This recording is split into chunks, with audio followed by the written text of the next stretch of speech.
तो दोस्तों स्वागत है आपका अपने यूट्यूब चैनल एजुकेशन फैमिली पर। तो दोस्तों आज हम आपके लिए लेकर आए हैं पटवारी के लिए बहुत ही महत्वपूर्ण क्वेश्चन, भारतीय इतिहास के 15 क्वेश्चन।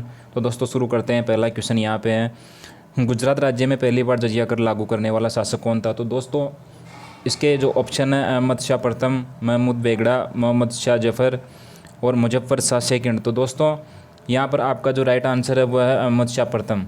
तो दोस्तों 1414 की ईस्वी में अहमद शाह ने गुजरात में जजिया कर की शुरुआत की थी और इस कर को इतना कड़ाई से इसने वसूला जाता था कि लोग इसके कारण अपना धर्म परिवर्तन कर इस्लाम को स्वीकारने लग गए थे।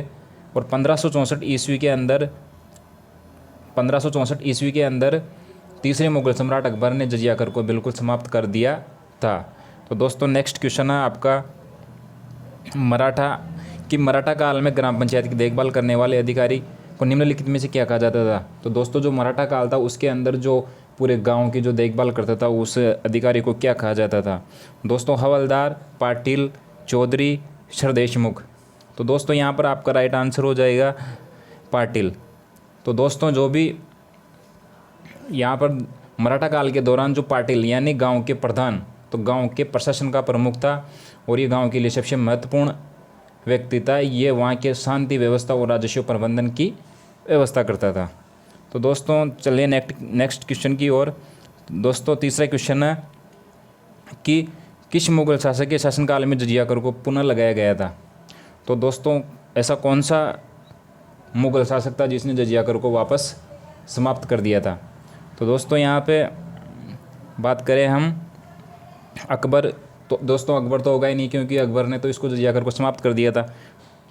तो दोस्तों इसका जो राइट आंसर होगा औरंगजेब। तो दोस्तों औरंगजेब ने जजिया कर को गैर मुसलमानों पर पुनः लगा दिया था, जिससे कि इसका लक्ष्य था कि इस्लाम को बढ़ावा देना और हिंदू धर्म को कमज़ोर करना।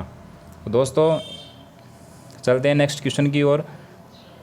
फैजी के दरबार में रहते थे। तो दोस्तों फैजी किसके दरबार में रहते थे? हुमायूं के दरबार में, दारा शिकोह के दरबार में, बहादुर शाह के जफर में या अकबर के दरबार में?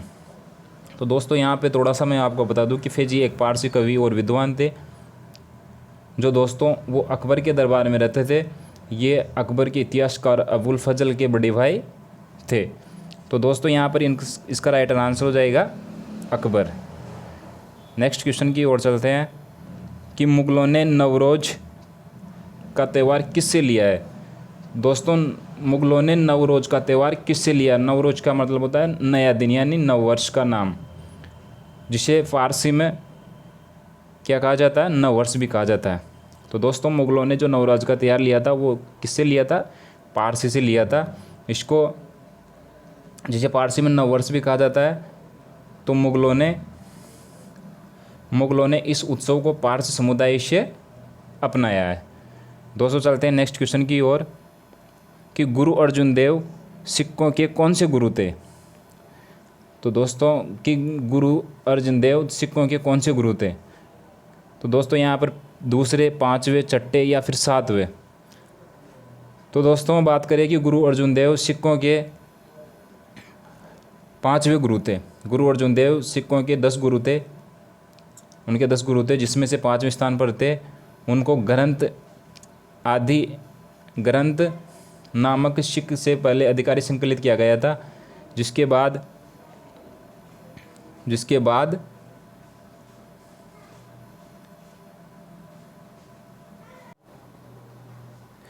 में गुरु ग्रंथ साहिब को विस्तारित किया गया और सिख धर्म में शहीद 2 गुरुओं में से वो पहले थे। तो दोस्तों इसका राइट आंसर होगा वो सिखों के 5वें गुरु थे।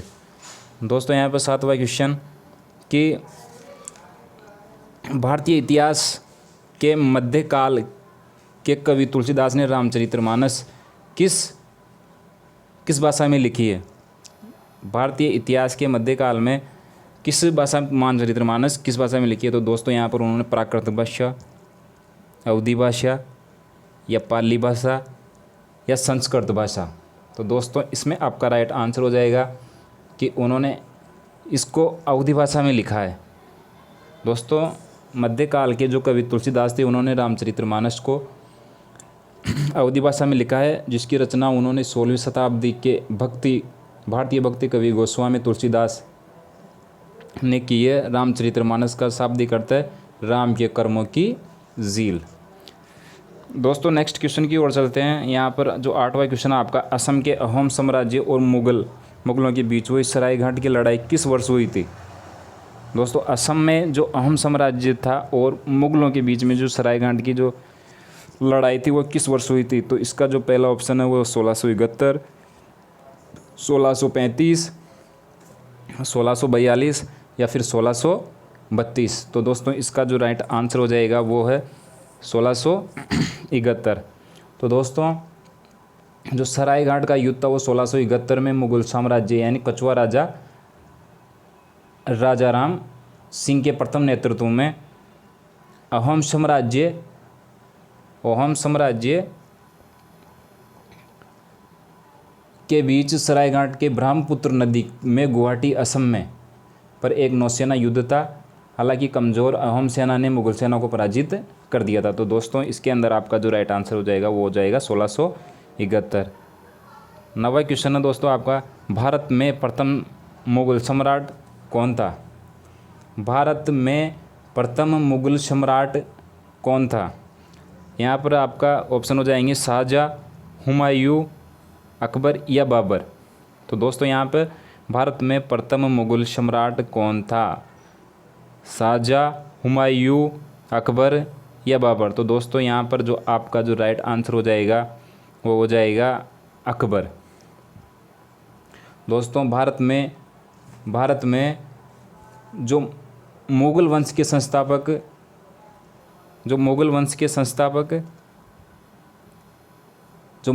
संस्थापक था वो था बाबर। तो दोस्तों यहाँ पर जो मुगल वंश का जो संस्थापक था वो बाबर था। उसने पहले अब तक उज्बेकिस्तान से सम्राट तैमूर का प्रत्यक्ष वंश था। बाबर ने 1526 ईस्वी में पानीपत की लड़ाई में इब्राहिम लोदी को हराया और मुगल साम्राज्य की स्थापना की। तो दोस्तों यहाँ पर चलते हैं, नेक्स्ट क्वेश्चन आपका हो जाएगा 10वां। तो इसके अंदर दोस्तों याद रख लेना बाबर कि भारत में मुगल साम्राज्य की स्थापना बाबर ने की थी। दोस्तों अगला क्वेश्चन आपका है कि दिल्ली का लाल किला और जामा मस्जिद के शासन की वास्तुकला की विशाल उपलब्धियां हैं। तो दोस्तों यहाँ पर किसकी उपलब्धियां हैं ये दिल्ली का लाल किला और जामा मस्जिद? शाहजहाँ की, अकबर की या फिर जहांगीर की या फिर औरंगजेब की? तो दोस्तों इसके अंदर आपका जो राइट आंसर हो जाएगा वो हो जाएगा शाहजहाँ। दोस्तों जो दिल्ली में शाहजहाँ के शासनकाल के दौरान मुगल वास्तुकला चरम पर पहुंच गई थी और उन्होंने ताजमहल, जामा मस्जिद, लाल किला और लाहौर में शालीमार गार्डन का जो निर्माण करवाया था। शाहजहाँ को वास्तुकार राजा भी कहा जाता है। तो दोस्तों ये रहा आपका 11वां सवाल। और दोस्तों इसमें थोड़ी सी मिस्टेक है, यहाँ पे जात और सवार आएगा। दोस्तों थोड़ा सा ये आप देख लेना कि जात और सवार निम्नलिखित में से किस प्रशासनिक प्रणाली से संबंधित है। दोस्तों यहाँ पे आप थोड़ी सी मिस्टेक हो गई इसमें कि जात और सवार निम्नलिखित में से किस प्रशासनिक प्रणाली से संबंधित है। दोस्तों कि जमींदारी प्रणाली से, इक्तादारी प्रणाली से और मनसबदारी प्रणाली से और दारी प्रणाली से। तो दोस्तों यहाँ पे हो जाएगा मनसबदारी प्रणाली से। तो इसका जो राइट आंसर हो जाएगा वो मनसबदारी प्रणाली हो जाएगा। तो दोस्तों नीचे चलते हैं कि जो नालंदा विश्वविद्यालय था उसको नष्ट करने वाला मुस्लिम शासक कौन था? तो दोस्तों कि जो नालंदा जो विश्वविद्यालय था उसको नष्ट करने वाला कौन सा ऐसा शासक था? जिस अलाउद्दीन खिलजी, मोहम्मद बिन तुगलक, मोहम्मद बिन बख्तियार, मोहम्मद बिन कासिम। तो दोस्तों जो नालंदा विश्वविद्यालय था उसको जिसने भी मतलब नष्ट कर दिया था वो था मोहम्मद बिन बख्तियार। तो दोस्तों मोहम्मद बिन बख्तियार ने, इसके अंदर जो आपका राइट आंसर हो जाएगा मोहम्मद बिन बख्तियार खिलजी ने 1202 और 1203 के उदयपुर आक्रमण पर वहाँ पर बौद्ध बिहार को लूटा और वहाँ पे भिक्षुओं का कत्ल कर दिया। दोस्तों नेक्स्ट क्वेश्चन है कि राजाओं की राजधानी। दोस्तों यहाँ पर राजाओं का, यहाँ पे आगे आप यादव लगा लेना कि यादव जो यादव थे, यादव राजा, उनकी राजधानी कौन सी थी। तो दोस्तों यहाँ पर आपका जो राइट आंसर हो जाएगा वो होता देवगिरी। तो दोस्तों यादव राजाओं की राजधानी देवगिरी थी। दोस्तों नेक्स्ट क्वेश्चन की ओर चलते हैं कि गुरु नानक का उत्तराधिकारी कौन था। गुरु नानक का उत्तराधिकारी कौन था। यहाँ पर पहला ऑप्शन है आपके गुरु अंगद, गुरु रामदास, गुरु अर्जन, गुरु हरगोविंद। तो दोस्तों यहाँ पर जो आपका राइट आंसर हो जाएगा वो हो जाएगा गुरु अंगद। तो दोस्तों जो गुरु नानक का जो उत्तराधिकारी था वो गुरु अंगद था। वो सिखों के 10वें गुरु में से दूसरे गुरु थे और वर्तमान में गुरुमुखी लिपि को लोकप्रिय बनाया, जो पंजाबी भाषा को लिखने का माध्यम बनी है।